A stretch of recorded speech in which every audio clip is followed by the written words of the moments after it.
Hello, everybody. Welcome to the Business Blitz. And this evening, I am so thrilled. Now, Caroline and I have had some interesting connections, and we kind of know each other through an interesting angles as well, which is really crazy. But what I find fascinating is how easy you speak, and specifically about things like anxiety, because it seems almost odd that, if you're anxious, the last thing people would want to do is speak, but you provide the platform for people to be able to speak, which is also wonderful with your involvement in public speaking. So we'll talk about that a little bit at the end. Sure. But I just wanted to introduce you to everybody this evening. And yeah, I'm excited to hear what you have to share. So the floor is yours. Brilliant. So welcome everyone, whether you're watching this live or whether you're dialing in afterwards. And I've got a question for you. And that question is, have you ever mucked up? Now, I've asked this question in front of large audiences in the past, and fortunately, in that situation, everyone has kind of gone, yeah, or there's been some nodding heads. We've all mucked up at some point. And the first time that I can remember mucking up was as a young gymnast. I was standing on the gym floor waiting to start my floor routine. And if I performed as I was capable of, the team gold medal was within our reach. On the first tumble, I mucked up and I landed on my head. I wasn't hurt, but I couldn't move. Because if I lifted my head, I might see the disappointment in my coach's eyes. I might see the anger in my teammate's face. I might see the humiliation in the audience's eyes. So I just stayed there, my head down. Fear was paralyzing me.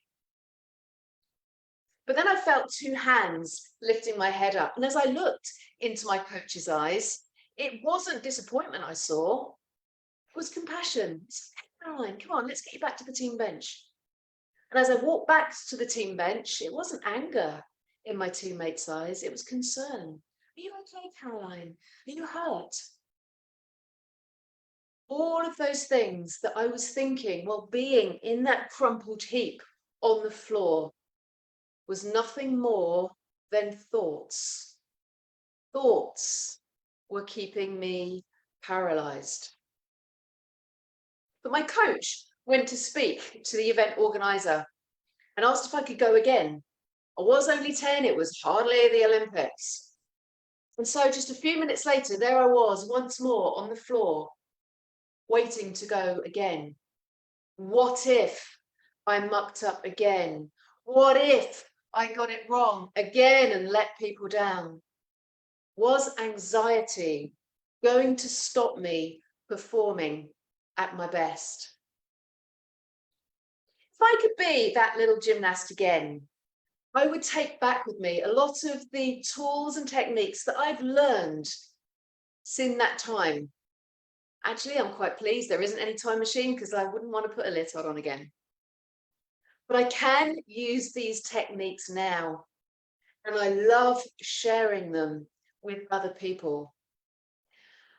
And there's a couple of techniques that I know that time after time again, with the audiences that I work with and with the individual clients I work with, are the ones that have the most profound effect. Before we dive into those two techniques, there's one principle that underpins all of the work that I do. Fear is a good thing. Fear is a good thing. It's possible you might be sitting there going, really? I don't think so. Fear keeps me awake at 3 o'clock in the morning. Fear gives me irritable bowel syndrome. I'm here to tell you that fear is a good thing when you know how to lead it. Fear is part of our most primitive survival technique, the fight, flight, or freeze response. But the reason anxiety has such a hard time is that response can't tell the difference between reality and imagination. Just like mini me, all of her fears that were keeping her paralyzed on the floor were nothing more than thoughts. They were leading to that paralysis. And that is why anxiety has such a hard time, because it's triggered most of the time by things that are not real, thoughts that are just bouncing around inside our head. When the risk is real, such as standing up and doing a talk, will the technology work? Will I forget my words? That is real, but it tends to become to a conclusion very quickly.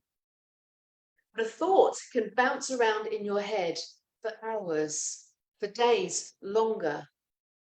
And that's what starts to have the physiological response that leads to conditions such as insomnia, irritable bowel syndrome, and even more sinister conditions. Fear is not a bad thing. And my role in the work I do is helping people learn to use this really powerful technique, this really powerful emotion and energy to thrive. And so the two things that we're going to touch on today that everyone can relate to, because we all have those negative thoughts at some point. And the first one is to start to recognize, is the risk that you are facing real or imagined? And actually, it is really simple. If a situation is real, you are in it in real time. It is having that screen in front of you, the audience in front of you if you're starting to present. The first time, for example, many of us may remember our first driving lesson, that was a real risk because you didn't know how to drive the car. But in those situations, the fight or flight response is helping you to perform at your best. The adrenaline that gives you the butterflies in the tummy and the sweaty palms and the racing heart is facilitating your body to perform at its optimum. It's diverting all of the blood from your organs out to your muscles to allow you to perform at your best. It's giving you clarity in your mind. It's heightening the sensitivity of your senses. All things that will allow you to perform at your best when the risk is real. It's a good thing. The but is exactly the same thing will happen when it's just the thought in your head. So when you start to feel those feelings of anxiety rising up inside you, and we all know what they are, those butterflies in the tummy, the sweaty palms, the racing heart, the inability to sleep, all you need to do is mentally take a step back by asking yourself, is this risk real or imagined? What you're doing up here in your mind is bringing the conscious brain back online. The conscious mind, which lives in the frontal part of our lobes here, is logical, rational, deductive. And when you engage with that, it has the ability to remind the subconscious, the bit that's going, oh, to go, it's not real. It's 3 o'clock in the morning. There is no audience in front of you. There is no technological worries. And that allows both of the parts of the brain then to unite and calm down. So it is a very, very simple process.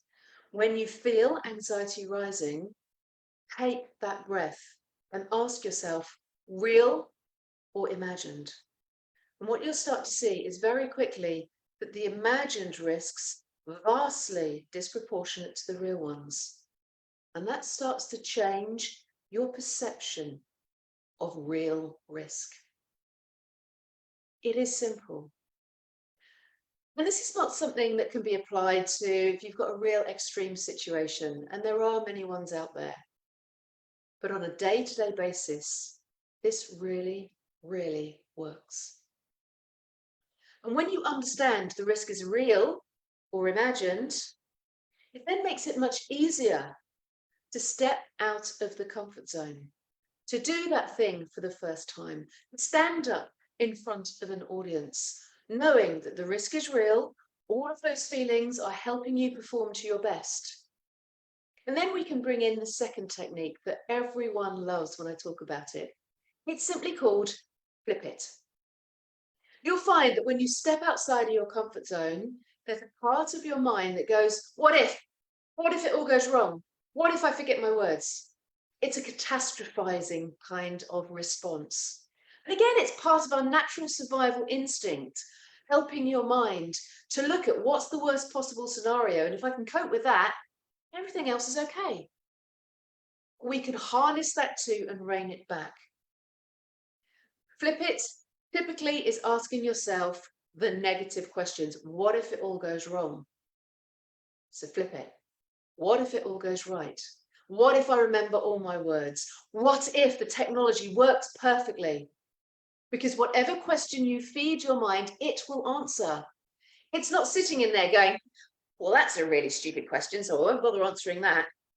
It will just answer whatever you give it. So whenever you notice you're catastrophizing, flip it to the opposite, to the positive. Because our minds are very similar to muscles. If you flex a muscle, it gets stronger and its partner atrophies. So if you're flexing the negative muscle, it gets strong. So flip it is all about flexing that positive muscle. And as that gets stronger, the negative one weakens too. And by using flip it, you can create a positive mindset. And guess what? If you have a positive mindset, it changes your perception of risk too. So these two things are like an upward spiral. The more you have a positive mindset, the less you see the risk, the less you see risk, the less you worry, the more positive mindset you have. And so with these two simple techniques side by side, you are giving your mind leadership of your fear. And in that leadership, you can grow.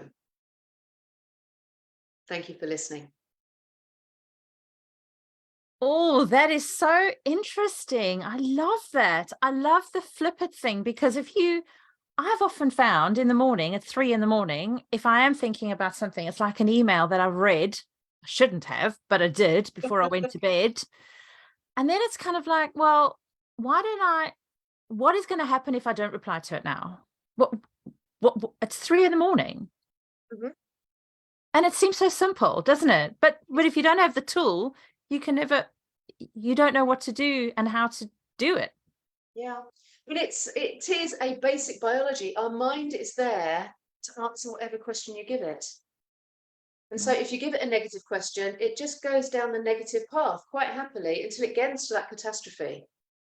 Whereas if you ask it a positive question, it will just go down a different path. Your mind is not pre-selective, but the more you go down that path, it's a bit like, I don't know about where you are at the moment, it's raining by here. Yeah. And when you get rain on a window, you get a drips that come together and then it creates a stream, and then all the drips will go down that stream. It works in exactly the same way. The more you go down the positive path, the easier it is to go down the positive path. It creates the route that you go down. Oh, that's so lovely. I love it. Thank you. I wanted to know, how did you find yourself in the field of anxiety? Because it's not like, you grow up thinking, I want to help people with anxiety. Did you have an anxiety concern, or did you just notice that people needed support in that area? It's quite a long story, so I'll try and keep it brief. I've always loved what makes people do what they do. So even as a teenager, I used to be really interested in body language and how by mirroring and matching, you can cause people to change how they move their body. And I had a place at university to study psychology, but for a number of reasons, I didn't go. But that stimulus of why do people behave in the way that they do has always been ingrained within me. I didn't go to university because of anxiety. I didn't get a job I really wanted because of anxiety. And, the list is long of things that I didn't do because of anxiety. And then I married an army officer, and 6 months after getting married, he disappeared off to a war zone for 6 months. And I found myself finding it really hard being on my own. So any opportunity to do things at the weekends, I'd like, I'll do that. And a friend of mine phoned up one day and said, I've just put myself on an NLP course. And I went, I've no idea what NLP is, but I'm coming. So NLP is neuro-linguistic programming, and it's an offshoot of hypnotherapy. And I just adored it. I came away from this weekend going, this is what I need to do. So I then became a master NLP practitioner, but there's a few things about NLP that don't sit comfortably with me. So I then went on to be a clinical hypnotherapist. So I'm now a qualified hypnotherapist, and hypnotherapy is such a powerful technique. I could rave about it for hours on end. And one of the things it works so well with is anxiety. So that's kind of where I've ended up. It's been a very circuitous route, but I'm actually at a position now where it's just brilliant. I sit in my own home, talking to wonderful people, helping them, and they pay me for it. I mean, how better does this get? But you know what's lovely about that is that you also understand what they're going through, because you have also struggled with anxiety in the past. Absolutely. And the other thing that I've often wondered with anxiety, it, like you say, it's good. You must still feel it. It's a normal human emotion, isn't it? But it's how you deal with it that's the difference. And that's why I'm so passionate about, the struggle with anxiety. Well, actually, you'd struggle if you didn't have anxiety. Okay. Because what anxiety does is it stops us putting a hand on something hot. It stops us driving through red traffic lights. Yeah. It stops us crossing the road without cars. For those people that are parents, how many of us have been walking down the road, holding onto our child's hand with a vice-like grip because we fear them running out into the road? Fear keeps you safe. So it's not about getting rid of fear. If you didn't have any fear, you would not survive. It's that simple. But it's about learning to use the fear. And that's why, I very passionately say it's giving leadership to your fear, not it leading you. Yeah, when anxiety leads you and is telling you what you can and do, then you don't have control. I get anxious a lot, but in a positive way, because I'm constantly stepping outside my comfort zone. And that anxiety is fueling my body to facilitate me step outside my comfort zone. Yeah. Because when I stay out there, I grow. Anxiety helps you thrive when you know how to use it effectively. Oh, and just one last question about phobias, because I know that you have that on your website as well. So if you have a phobia that doesn't impact your life, is it still worth dealing with? Interesting question. If it doesn't impact on your life, why deal with it? But in the back of my head, and I'm trying to think now, is there any phobia that someone could have that doesn't impact on their life? Well, I don't know if I have a phobia, but snakes. Okay. But I never see one. I live in England. I mean, I creep out when I see like a slow worm or something, but I don't see snakes. Yep. And so I don't ever think I need to deal with it. Yeah, in which case I'd agree. Okay, good. Good. Thank God, because I don't really want to be where I have to put a snake around me or something to do. If you just stay away from that situation, and I would argue, is there any benefit to having a snake put around your neck? Yeah. Oh, but good. if you suddenly had the opportunity to go and do a safari in Africa and you really wanted to do it, but your phobia of snakes was stopping you, that's when I'd say now's the time to deal with your phobia. Yeah. The most common phobia in the Western world is a fear of spiders. And it is massively debilitating for an awful lot of people. And that's such a shame, because the process that I developed can, in most cases, completely eradicate a phobia, if not massively reduce it in 2.5 hours. Wow. It is, it's a very acute, it's very specific. And so I've developed, again, the tools that, we hit it from all sides and that acute fear can disappear. At the moment, I've had a lot of inquiries recently because people want to go on holiday, but it's like, I'm terrified of flying. Ah, interesting. This morning, again, I had someone, and she, this is absolute truth. We did an hour and a half together, and she opened her eyes. She went, I'm going to go and see if I can get on a flight to Scotland this weekend. Wow. Whereas she'd walk in going, oh my God, Caroline, I've got to go on a flight in June. And she was terrified already for 3 months in advance. And the thing is, it doesn't just open up that opportunity, that like the June one, it's opened up more opportunities, and now she gets to see more in the world. So it's not even just clearing that phobia or that fear in that moment for something small, because everything else seems to open up when you've dealt with it. Absolutely. Yeah. I find it a real shame that so many people don't deal with their phobias because of embarrassment. Mm, GPs typically will not give you any time of day for it because it can't be medically treated. And people have this, in some cases, really debilitating lifestyle. Say with spiders, not being able to go into rooms, not being able to be somewhere alone in case a spider comes into the room. That is massively debilitating on the life, but yeah. it can be treated relatively quickly. Well, that's a relief. My best friend that I grew up with at boarding school, we were at boarding school together. She was petrified of spiders, and she Yeah, moved to Australia. yeah, yeah. Yeah, and Oh, there is a quite common treatment of phobias is what they call immersion therapy, where you just put a spider in front of you. Again, it's a personal opinion. I find that quite offensive. You yeah. know, take it slowly, and there's a much gentler and easier way of doing it. And again, I know I think Virgin Airways still do a course where they then put you on a plane, and people can actually be made worse when they're given that immersion or exposure therapy.